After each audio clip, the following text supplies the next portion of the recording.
Дошли в Божия дом, защото тук е най-добре. Слава на Бога на тези, които са дошли, които не са дошли. Нека Бог да ги благослови. Само ще ви помоля с една кратка молитва. Боже Господи Исусе, Татко Небесни, благодаря Ти за този следобеден час, че имаме тази привилегия, Господи, да се съберем в Твоето име, Господи.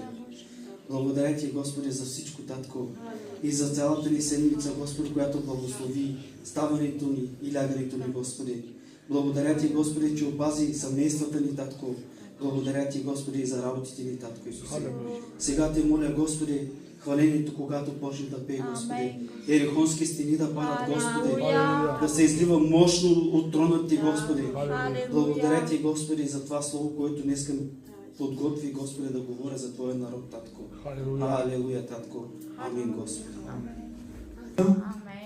Гледам, имаме нови хора. Нека Бог да ги благослови. Добре сте дошли. Сега е вашето време да благодарите на Бога, който има нужда, да изкаже нужда.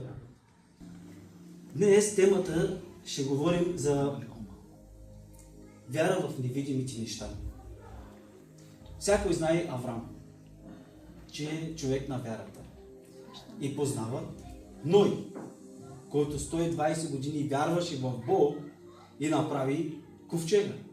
Нема аз или някой друг ще повярва толкова време да направи този ковчег. Но той повярва в Бога и го направи. Но аз ще говоря за един друг герой и една героиня, което Божието писание не говори. Ще помоля сестрата да отвори на Лука, 8 глава, 41 стих.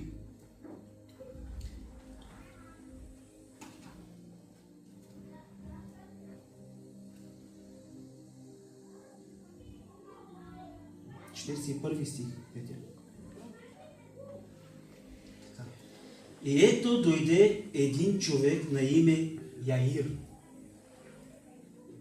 който беше началник на синагогата и падна пред Исусовите нозе, да му се молеше да влезе в домът му.